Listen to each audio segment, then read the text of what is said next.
Good morning, students. In previous lecture, we discussed about the two incidents of this chapter. One was the Rowlatt Act and the second was Jallianwala Bagh Massacre, which took place on 13th April 1919. इस chapter में हमने दो incident के बारे में पढ़ा। एक roulette act था जिसे ब्लैक एक्ट कहा गया और एक जलियांवाला बाग हत्याकांड जो पंजाब के अमृतसर के अंदर 13 अप्रैल 1919 को हुआ। आज हम नेक्स्ट टॉपिक पढ़ेंगे इस चैप्टर का, जो है द खिलाफत मूवमेंट। क्यों और किसने खिलाफत मूवमेंट चलाया? Actually Khilafat movement was started by two Ali brothers, Mohammad Ali and Shaukat Ali. A Khilafat committee was formed in March 1919 at Bombay.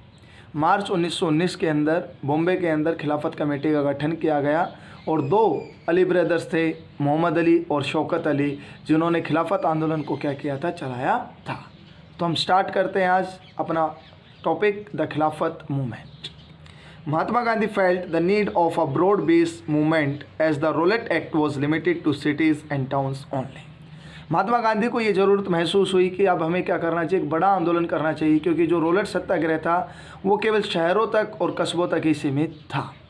He was sure that no large scale movement could be organise without bringing the Hindus and Muslims together. अब उन्हें पक्का विश्वास हो गया था कि कोई भी बड़ा मूवमेंट चलाने के लिए हमें हिंदू और मुस्लिम को क्या करना पड़ेगा, एक करना पड़ेगा। इट मीन्स यूनिटी उनके अंदर लानी पड़ेगी। विदाउट दैम हम क्या नहीं कर सकते हैं, कोई बड़ा स्केल का जो मूवमेंट है वो क्या नहीं कर सकते हैं, चला नहीं सकते हैं।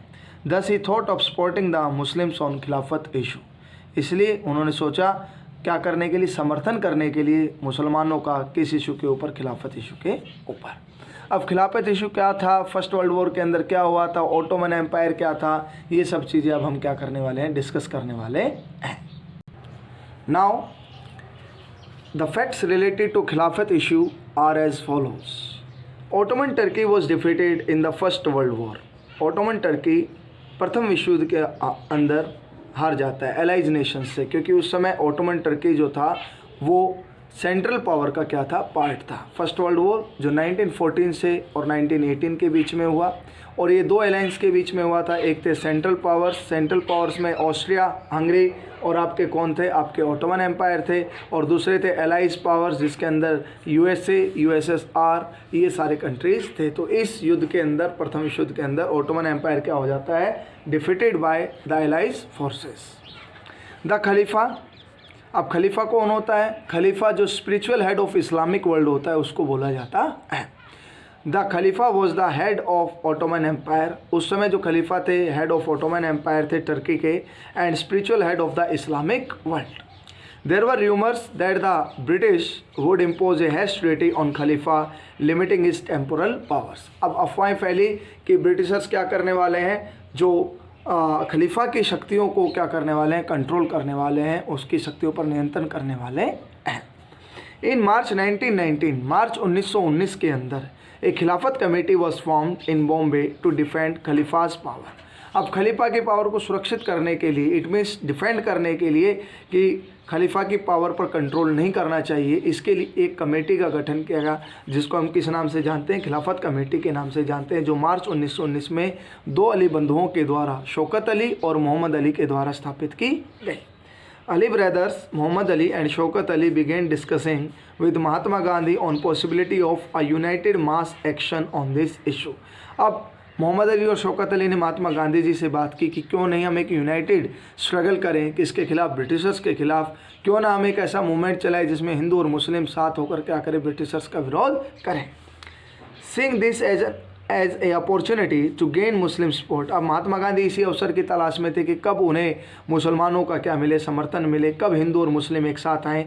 Gandhi ji convince the leader in the Calcutta session of Congress in September 1920 to start a non cooperation movement in support of Khalifa and for swaraj. Mahatma Gandhi ने कोशिश की कलकत्ता सेशन जो सितंबर 1920 के अंदर हुआ कि हम भी क्या चलाएंगे, एक असहयोग आंदोलन चलाएंगे, नॉन कॉपरेशन मूवमेंट चलाएंगे और खिलाफत को क्या करेंगे, सपोर्ट करेंगे, और जो अपना जो गोल है, अल्टीमेट गोल है अपना इंडिपेंडेंट स्टेट्स, इंडिपेंडेंट स्टेट्स। स्वराज्य का मतलब होता है अपना राज्य, लेकिन different peoples they have different notions of swarajya, लेकिन अलग अलग लोगों ने अलग अलग तरीके से क्या लिया था, स्वराज्य को लिया था। We will discuss later in this chapter that different people they have different notions of swarajya. Now next topic is why non cooperation. Next है in his book Hind Swaraj written in 1909। यहाँ पर दो क्वेश्चन बन गए। Who wrote the book Hind Swaraj? Mahatma Gandhi. And when? 1909। What Mahatma Gandhi said in Hind Swaraj? Mahatma Gandhi said that handful Britishers could rule over India only because of the cooperation given by Indians। महात्मा गांधी ने स्पष्ट शब्दों में कहा था कि मुट्ठी भर अंग्रेज पूरे भारत पर शासन कर रहे हैं क्योंकि हम भारतीय उनका क्या कर रहे हैं, सहयोग कर रहे हैं। If Indians refuse to cooperate, अगर भारतीय सहयोग करने से इनकार कर दें, British rule would collapse within a short span, तो ब्रिटिश साम्राज्य का क्या हो जाएगा, भारत से जल्द ही क्या हो सकता है, अंत हो सकता है।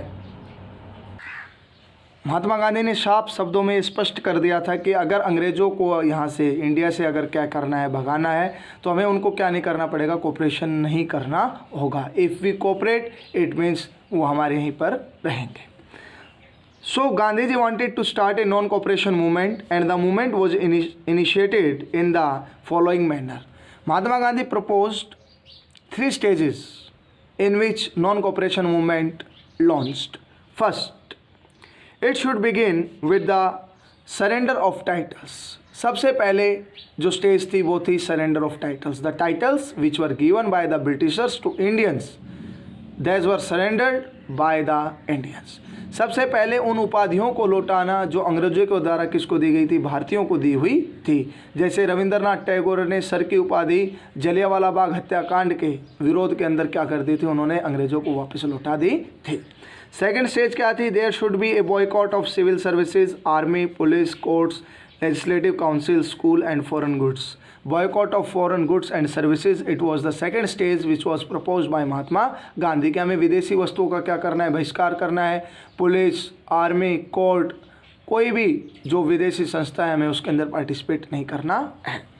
In case government use repressive measures, a full civil disobedience campaign would be launched. अगर सरकार आंदोलन को कुचलने का प्रयास करे या रिप्रेसिव मेजर्स क्या करे, यूज़ करे, तो एक full scale civil disobedience movement क्या कर दिया जाएगा, भारत में शुरू कर दिया जाएगा। For popularising the movement and seeking public support, इस मूवमेंट को पॉपुलर बनाने के लिए और लोगों को समर्थन जुटाने के लिए Mahatma Gandhi and Shaukat Ali remain on tour rigorously during the summer of 1920। 1920 की गर्मियों के दौरान महात्मा गांधी और शौकत अली ने लगभग पूरे भारत देश के अंदर जा जाकर रैलियां की और समर्थन जुटाने का क्या किया था, प्रयास किया था। Many within Congress were concerned about the proposal because they wanted to contest council election। अब कुछ कांग्रेस नेता क्या करना चाहते थे, लेजिस्लेटिव काउंसिल इलेक्शन के अंदर पार्टिसिपेट करना चाहते थे जो नवंबर 1920 में होने वाले थे। Between September and December there was an intense tussle within supporters and opponents of the movement. अब कांग्रेस पार्टी दो फाड़ हो गए, एक अपोजिशन में थे कि वो नॉन कोऑपरेशन मूवमेंट को रन नहीं करना चाहते थे, दूसरा जो वो ग्रुप था जो महात्मा गांधी को क्या कर रहा था, सपोर्ट कर रहा था कि हमें नॉन कोऑपरेशन मूवमेंट चलाना चाहिए। Finally in December 1920, very important question for NTSC examination and board examination कि in which session the programme of NCM was adopted। Finally in December 1920 at the Nagpur session of Congress the non cooperation program was adopted। अंत में दिसंबर 1920 के अंदर Nagpur session के अंदर जो असहयोग आंदोलन था उस प्रोग्राम को क्या कर लिया गया, एडॉप्ट कर लिया गया। So this was about the non cooperation movement which was started by Mahatma Gandhi. In his book Hind Swaraj, Mahatma Gandhi said that handful Britishers they could rule over the India because of the cooperation of Britishers। केवल अंग्रेज जो हैं वो भारतीयों की सहायता के कारण ही भारत के अंदर क्या कर रहे हैं, रूल कर पा रहे हैं। That's was the reason that to support Khilafat issue and do not cooperate with the British, that's was the reason Mahatma Gandhi started the non cooperation movement. यही कारण था कि महात्मा गांधी ने कौन सा मूवमेंट चलाया था, असहयोग आंदोलन चलाया था। So you should learn about the खिलाफत issue and the non-cooperation movement। In the next video, we learn that the different people they have different notions of Swaraj. Thank you and have a nice day.